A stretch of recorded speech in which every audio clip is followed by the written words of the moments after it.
Hi ആരോ ക്രിയേഷനിലേക്ക് എല്ലാവർക്കും സ്വാഗതം. എൻ്റെ ചാനൽ ആദ്യമായിട്ട് കാണുന്നവർ സബ്സ്ക്രൈബ് ചെയ്തിട്ട് കാണുക, ലൈക്ക് ചെയ്തിട്ട് കാണുക, ഇഷ്ടപ്പെട്ടാൽ കമൻറ്റ് ചെയ്യാൻ മറക്കരുത് കേട്ടോ. ഇന്ന് നമുക്ക് വളരെ സിമ്പിളായിട്ട് സാറ്റിൻ റിബൺ വെച്ചിട്ട് ബോ തയ്യാറാക്കുന്നത് കാണാം കേട്ടോ. അപ്പോൾ ഞാനിത് ഇവിടെ റെഡ് കളറിൽ 1/2 ഇഞ്ചിൻ്റെ റിബൺ എടുത്തിട്ടുണ്ട് കേട്ടോ. അപ്പോൾ നമുക്ക് ബോ തയ്യാറാക്കാൻ വേണ്ടിയിട്ട് റിബൺ ഇനി കട്ട് ചെയ്തെടുക്കാം കേട്ടോ. അപ്പോൾ എത്രത്തോളം നമുക്ക് നീളത്തിൽ വേണം അതനുസരിച്ച് കട്ട് ചെയ്തെടുക്കുക. അപ്പോൾ ഞാൻ ദേ ഇത്രയും എടുത്തിട്ട് കട്ട് ചെയ്തെടുക്കുന്നുണ്ട് കേട്ടോ.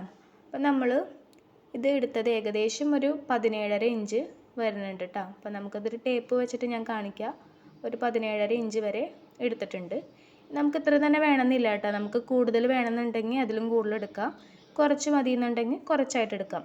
അപ്പോൾ ഒരു നോർമൽ സൈസിലുള്ളതാണ് ഞാനിവിടെ കാണിക്കുന്നത്. ഇനി നമ്മളുടെ ഒരു കൈ ഇങ്ങനെ പിടിച്ചതിന് ശേഷം അതിനകത്ത് 2 റൗണ്ട് ചെയ്തിട്ട് ചുറ്റി കൊടുക്കുക. അപ്പോൾ ഒരു അറ്റഭാഗം താഴേക്ക് വരുന്ന രീതിയിൽ എടുക്കുക, ഒരറ്റം നമ്മൾ ഉള്ളിലേക്ക് എടുക്കണം. അപ്പോൾ അതേ ഇതുപോലെ കറക്റ്റ് വീഡിയോനകത്ത് കാണിക്കുന്ന ഉള്ളിലൂടെ നമ്മൾ എടുക്കുകയാണ്. മൊത്തം നമ്മൾ വിരലിൻ്റെ ഉള്ളിൽ കൂടി എടുത്തിട്ട് ആ ഒരു റിബണ് 2 ചുറ്റായിട്ടാണ് ഇപ്പോൾ ഇരിക്കുന്നത്. ആ 2 ചുറ്റിനെ ഉള്ളിലൂടെ വലിച്ച് ചുറ്റിയെടുക്കുകയാണ്. എന്നിട്ട് നമ്മൾ താഴെ ഇതുപോലെ ഒന്ന് കെട്ടിക്കൊടുക്കേണ്ട. വളരെ സിമ്പിളായിട്ട് നമുക്ക് ചെയ്യാൻ പറ്റുന്നതാണിത്. അപ്പോൾ ദേ ഞാൻ ഒരു തവണ കെട്ടിക്കൊടുത്തിട്ടുണ്ട് കേട്ടോ. ഇനി നമുക്ക് ഒന്ന് ഉറച്ച് നിൽക്കാൻ വേണ്ടിയിട്ട് ഒന്നും കൂടി ഒന്ന് കെട്ടിക്കൊടുക്കാം കേട്ടോ. അപ്പോൾ 2 തട്ട് പോലെ ഇരിക്കുന്ന ഒരു ബോയ് ഉണ്ട് ഇത്.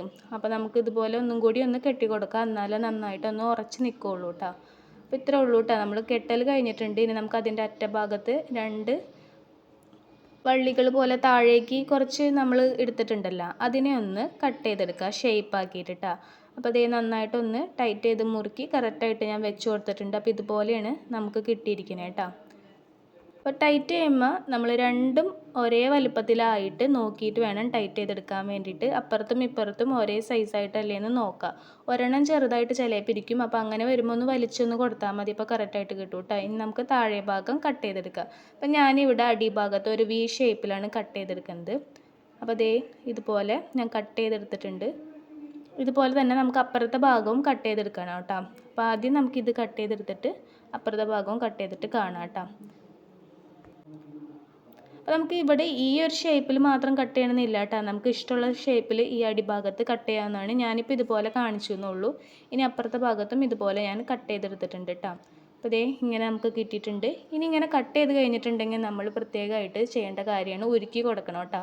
അല്ലെങ്കിൽ അതിൻ്റെ നൂല് വലിഞ്ഞ് പോരും. അപ്പോൾ ഞാനൊരു തീപ്പെട്ടി എടുത്തിട്ട് കത്തിച്ചതിന് ശേഷം ഉരുക്കി കൊടുക്കുന്നുണ്ട് കേട്ടോ. അപ്പോൾ നമുക്ക് ഉരുക്കാൻ വേണ്ടിയിട്ട് ഏത് മെത്തേഡ് വേണമെങ്കിലും യൂസ് ചെയ്യാം. ഞാനിവിടെ തീപ്പെട്ടി എടുത്തു എന്നുള്ളൂ കേട്ടോ. അപ്പോൾ ദേ ഇതുപോലെ ഞാനൊന്ന് ഉരുക്കി കൊടുത്തിട്ടുണ്ട്. അപ്പോൾ ഇത്രേ ഉള്ളൂ. വളരെ സിമ്പിളായിട്ട് നമുക്ക് ചെയ്യാൻ പറ്റുന്നതാണ് കേട്ടോ ബോ. ഇനി നമ്മൾ ഇതിനൊന്ന് കുറച്ചും കൂടി ഭംഗി കൂട്ടാൻ വേണ്ടിയിട്ട് നമുക്കൊരു ഫാബ്രിക് ഗ്ലൂ ഉപയോഗിച്ചിട്ട് ഒരു മുത്ത് ഇതിൻ്റെ നടുഭാഗത്ത് വെച്ച് കൊടുക്കുക. അപ്പോൾ ഇത്തിരി കൂടി ഭംഗിയായിരിക്കും കാണാൻ വേണ്ടിയിട്ട് കേട്ടോ. അപ്പം ഞാൻ ഇതുപോലെ ഫ്ലാറ്റ് ബീഡ് എടുത്തിട്ടുണ്ട്. ക്രീം കളറായിട്ടുള്ളതാണ് എടുത്തിരിക്കുന്നത് കേട്ടോ. ഇനി നമുക്കിത് കുറച്ചൊന്ന് തേച്ച് കൊടുത്തിട്ട് അതിനകത്ത് ഒട്ടിച്ചെടുക്കുക കേട്ടോ. വളരെ കുറച്ച് മാത്രമേ ഞാൻ തേച്ചിട്ടുള്ളൂ. അപ്പോൾ നമുക്ക് ഇത്തിരി കൂടുതലായിട്ട് തേക്കണമെങ്കിൽ അങ്ങനെ തേക്കാം. ഞാൻ ഇതുപോലെയാണ് തേച്ച് കൊടുത്താണ് കേട്ടോ. എന്നിട്ട് ഉറപ്പിച്ച് കൊടുക്കണം, ഒന്ന് അമർത്തി കൊടുത്തിട്ടുണ്ട്. അത് കഴിഞ്ഞ് കുറച്ച് നേരം കഴിഞ്ഞ് അത് അവിടെ ഇരുന്നോളൂ കേട്ടോ. അപ്പോൾ ഇത്രയേ ഉള്ളൂ. വളരെ സിമ്പിളാണ് കേട്ടോ. വീഡിയോ കണ്ട എല്ലാവർക്കും താങ്ക് യു.